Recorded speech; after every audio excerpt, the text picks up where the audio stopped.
Okay, need to smash out this video. I need to make a thumbnail too. What did that email say again? I need to return that phone call. Did I put the dishwasher on? Wow, this list is getting long. Alright, 2 days till deadline. That was exhausting. How often do you find yourself in a situation like that, where you have 100 tasks on the go at once and you get to the end of the day and you feel like you've barely accomplished anything? When I first started making videos, it would go something like this. Wake up in the morning all eager to create a video. Sit at my computer and stare at a blinking cursor, waiting for an idea to strike me.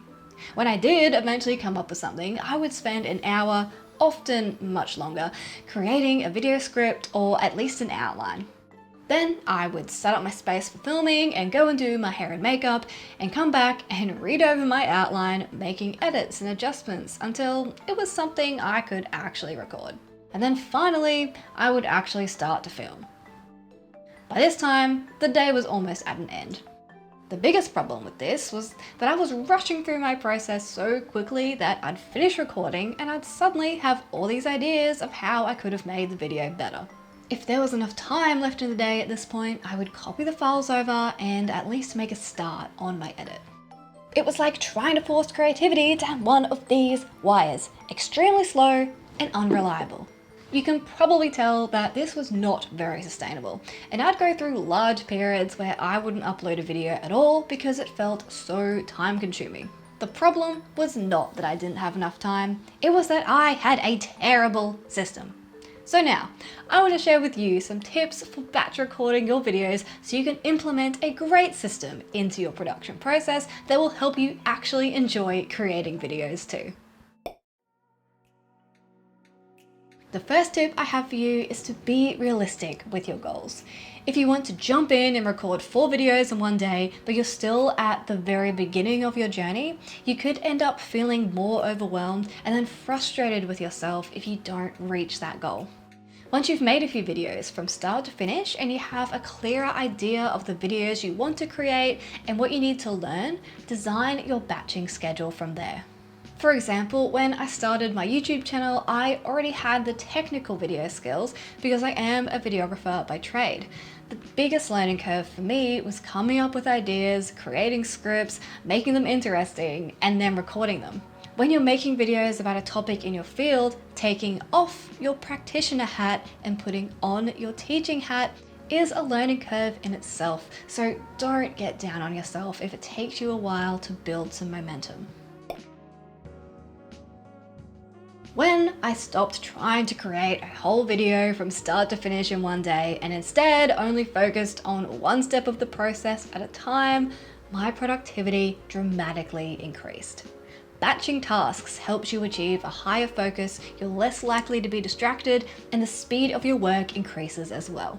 From implementing these strategies, I'm now quite far ahead of my video uploading schedule, so I don't have to stress so much about getting a certain amount of work done every week. I spend a couple of days researching and scripting my videos, a dedicated day for filming, and then a couple of days editing multiple videos depending on their complexity. When I say days, I don't mean full 8-hour blocks of time. I mean small blocks of time on different days so that I have space to think and be creative and I'm not overloading myself in one day like before. Here are some tips for each of these 3 stages. During the week when I'm not actively working on videos, I still write down notes or save videos and articles that spark ideas. I see where these can fit into my content calendar, where there may be any gaps in my video content and map out which ones I want to create next. Then I set aside focused days or blocks of time to create scripts. I remove all distractions and write full scripts for these topics. For me, this stage is the most brain intense. The way I was doing it before, where I was trying to force out all of my thoughts and creativity in such a small amount of time, didn't help me produce videos that I was really happy with because they were so rushed. Dedicating time to just thinking and writing helps me be so much more creative, and it's becoming my favorite part of the process. Once I've drafted a couple of scripts, I step away and leave them alone until my next scripting session, where I read through the whole thing out loud and make any edits or adjustments, and often add even more content because I've had time to think and process how I want the video to go in the background of my subconscious while I'm not actually thinking about the script. I always aim to have 3 or 4 ready to film so I can make the most out of the next step in the process, the filming.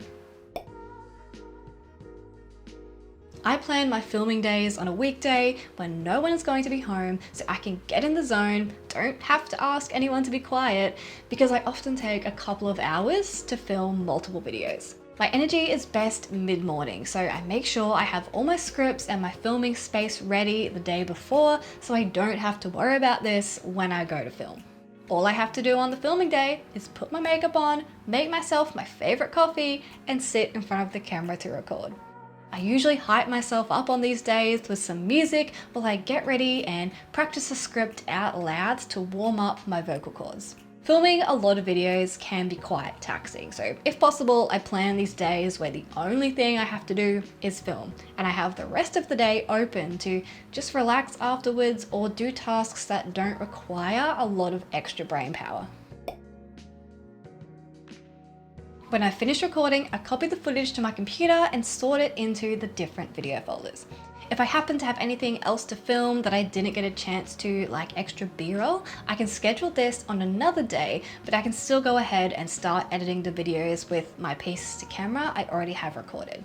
I structure my editing in such a way that I follow the same process every time. I have all of my usual titles, graphics, and music in an assets folder that I can drag and drop into Premiere Pro. Just like the other 2 steps in the process, I block out dedicated editing time where I'm not checking my phone or emails or any other distractions, so I can get these videos done as efficiently as possible. Quite often, I plan out what B-roll I'm going to need and either film it myself or source it from artgrid.io.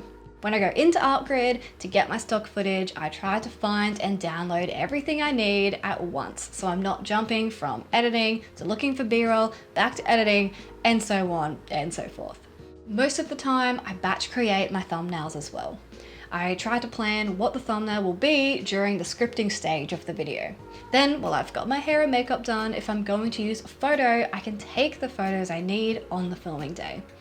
When I have some videos edited and they're ready to upload, I create the thumbnails in Photoshop. You guessed it, as a batch task, and then upload the videos to YouTube. This might seem like overkill at this point, but when you get used to working in this way, it starts to become really natural, and you're always looking for how you can be more efficient and batch as many tasks as possible. It's almost like a personal challenge. I mentioned creating thumbnail images on the filming day as well. You can take even more advantage of this batching system by thinking about what other short form content you can create in each of these stages. For example, film a behind the scenes of your process. Record a candid Instagram story talking about what you're doing, what the video is going to be about, and share a preview tip to get people interested in watching the long form video. While you've got your camera out, your lights set up, and your makeup on, you could try taking your own photos for static posts. Or while you're editing, you could cut some of your footage into smaller clips to use as shorts, TikToks, or Reels. Creativity fuels creativity. The more you create, the more you want to create, and the easier the whole process becomes. I hope this video helps you and inspires you to keep on going with your video creation journey. Please leave any questions in the comments below and let me know what video topics you would find most helpful. Check out these videos for more ideas, and I'll see you in the next one.